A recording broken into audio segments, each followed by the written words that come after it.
मेरे प्यारे बच्चों, आज मैं कुंवर नारायण द्वारा लिखित बात सीधी थी पर कविता की व्याख्या लेकर उपस्थित हूँ। मैं डॉक्टर अनीता सिंह, जो आपके पाठ्य पुस्तक आरोह भाग 2 में अध्याय 3 है। कवि कुंवर नारायण का परिचय कविता के बहाने पाठ में दे चुकी हूँ, इसलिए सीधे पाठ परिचय पर आती हूँ। बात सीधी थी पर पाठ की दूसरी कविता है, जो कोई दूसरा नहीं नामक संग्रह में संकलित है। बात सीधी थी पर पाठ के माध्यम से कवि कुंवर नारायण यह कहना चाहते हैं कि हमें सीधी सरल बात को सीधे सरल शब्दों में कहने का प्रयास करना चाहिए। भाषा के प्रदर्शन के फेर में पड़ते ही बात उलझने लगती है, परिणाम स्वरूप बात का मूल प्रभाव नष्ट हो जाता है। अब पाठ की व्याख्या। पाठ का नाम है बात सीधी थी पर। बात सीधी थी पर एक बार भाषा के चक्कर में जरा टेढ़ी फंस गई। कविता में कथ्य और माध्यम के द्वंद्व को उकेरते हुए भाषा की सहजता की बात करते हुए कवि कहते हैं कि मेरे मन में एक सीधी सरल सी बात थी जिसे मैं कहना चाहता था, परंतु मैंने सोचा कि इसके लिए बढ़िया सी भाषा का प्रयोग करूं, और जैसे ही मैंने भाषाई प्रभाव जमाने की चेष्टा की, बात की सरलता खो गई, अर्थात सरल सी बात जटिल हो गई। उसे पाने की कोशिश में भाषा को उल्टा पलटा, तोड़ा मरोड़ा, घुमाया फिराया कि बात या तो बने या फिर भाषा से बाहर आए। कवि कहते हैं कि तब मैंने मूल बात को व्यक्त करने के लिए भाषा के शब्दों, वाक्यांशों, वाक्यों आदि को बदलना शुरू किया। फिर भी बात नहीं बनी तो कवि ने फिर से शब्दों को काटा छाँटा, कहीं से तोड़ा मरोड़ा, कभी इधर घुमाया कभी उधर घुमाया, और वो चाह रहे थे कि मूल बात प्रकट हो जाए। कोशिश कर रहे थे कि या तो मेरे मन की बात सहजता से प्रकट हो जाए या फिर बिना भाषा के उलट फेर से बने जंजाल से मुक्ति मिले। लेकिन इससे भाषा के साथ साथ बात और भी पेचीदा होती चली गई। पेचीदा का अर्थ होता है कठिन या जटिल होना। कहते हैं कि जब कवि ने भाषा को खूब तोड़ा मरोड़ा, घुमाया फिराया कि या तो बात बन जाए या भाषा की कठिनता से बाहर निकल जाए, परंतु दोनों बातें न हो सके।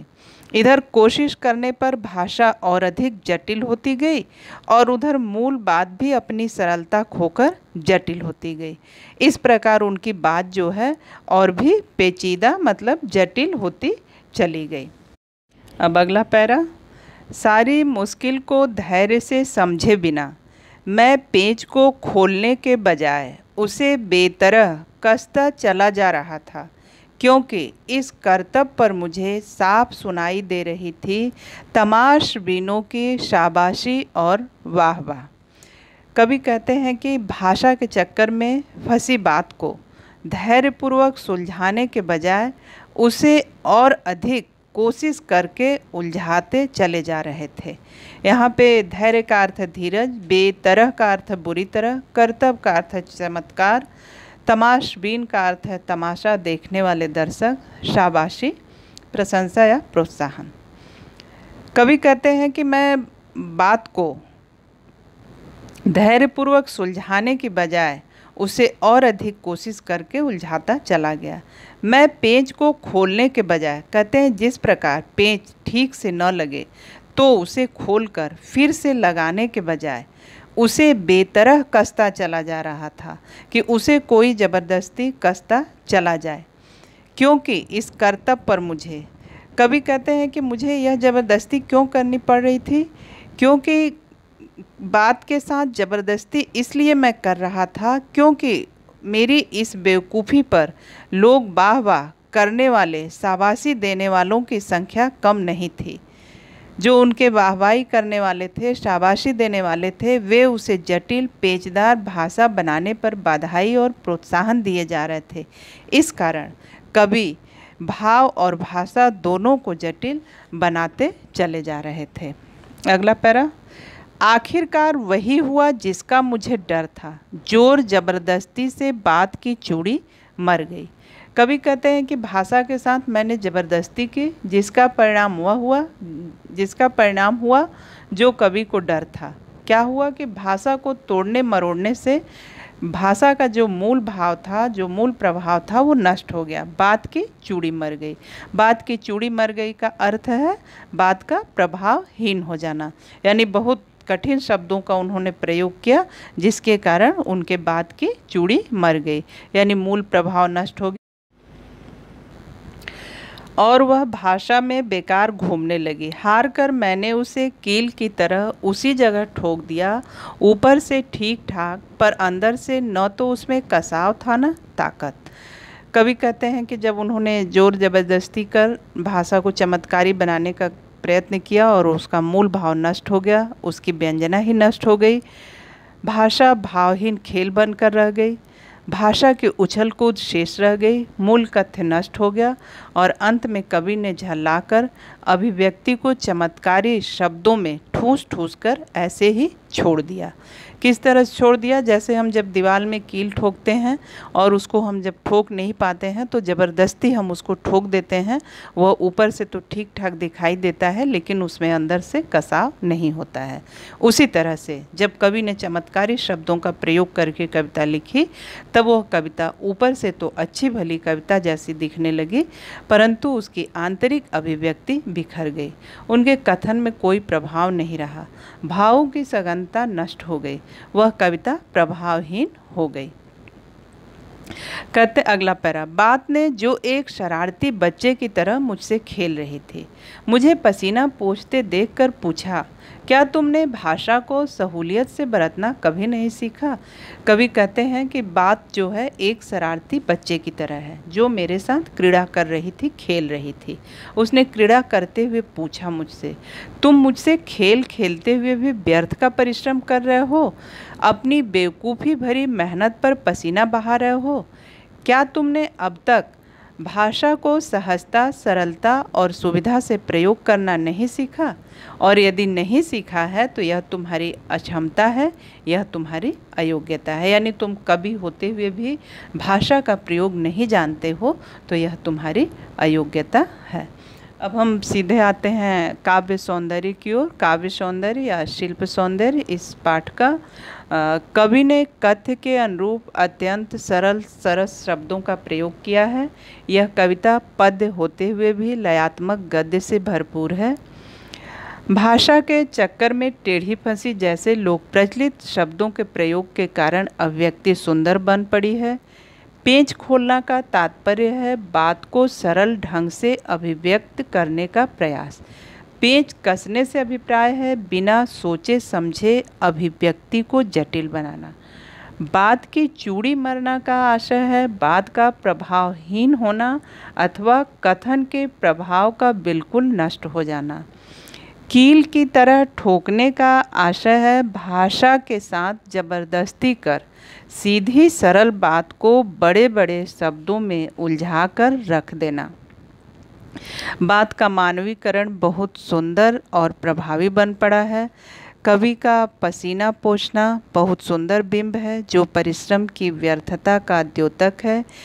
कील की तरह, शरारती बच्चे की तरह में उपमा अलंकार है। अब पाठ के प्रश्नोत्तर। क्वेश्चन नंबर 5 है, भाषा को सहूलियत से बरतने से क्या अभिप्राय है? भाषा को सहूलियत से बरतने का आशय है उसकी सरलता, सादगी और सहजता से प्रयोग करना, उपयुक्त भाव के लिए उपयुक्त शब्दों का चयन करना, बनावटी शब्दों के आडंबर से बचना, सरल सी बात को सरल भाषा शैली में कह देना।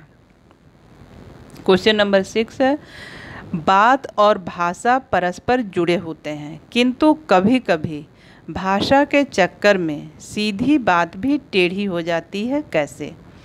यह बात सच है कि बात और भाषा का संबंध अभेद होता है, यानी दोनों में गहरा संबंध है। मनुष्य के मन में उठी हुई भावनाएं शब्दों के माध्यम से बाहर आती हैं। हम जैसा अनुभव करते हैं यदि उसे वैसा ही कह दें तो कोई चक्कर नहीं पड़ता, परंतु यदि कवि अपनी बात को कहने के लिए उसे सजाने संवारने या प्रभावी बनाने के फेर में पड़ जाता है तो बहुत कठिनाई हो जाती है। और जब कवि भाषा के मोह में पड़ जाता है तो मूल बात पीछे छूट जाती है। वह कहना कुछ चाहता है किंतु कह कुछ जाता है, जैसा कि हमने इस पाठ में देखा। यानी श्रोता के पास वो कुछ और बात पहुंचाना चाहता है, लेकिन उसके शब्द जो हैं वो मूल अर्थ में श्रोता के पास तक नहीं पहुंच पाते हैं। कुछ इस पाठ से कुछ महत्वपूर्ण प्रश्नोत्तर। एक क्वेश्चन है, बात सीधी थी पर का संदेश या उद्देश्य या प्रतिपाद्य या कथ्य स्पष्ट कीजिए। यानी इस पाठ के माध्यम से कवि क्या संदेश देना चाहते हैं, ये क्वेश्चन है। आंसर है, बात सीधी थी कविता का मूल संदेश यह है कि हमें हर बात को सहजता और सरलता से कहना चाहिए।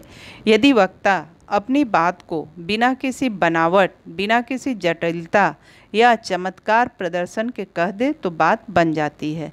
भाव पूरी तरह यानी जो कहना चाहता है वो वैसे ही श्रोता तक पहुंच जाता है। परंतु यदि वक्ता अपनी बात को चमत्कारी बनाने के फेर में शब्दों को जानबूझकर तोड़ता मरोड़ता है या कठिन बनाता है तो बात बीच में ही रह जाती है और बात का प्रभाव सौंदर्य नष्ट हो जाता है, बात अपने मूल उद्देश्य से भटक जाती है। अगला क्वेश्चन है, बात कहाँ पर जाकर फंसी। सीधी सरल सी बात भाषा के चमत्कार प्रदर्शन के चक्कर में फंस गई। यदि कवि अपनी बात को अधिक प्रभावी बनाने के चक्कर में नहीं पड़ते तो उनके कथन का प्रभाव अधिक गहरा पड़ता। अगला क्वेश्चन है, कवि ने अपनी बात में उलटफेर क्यों किया।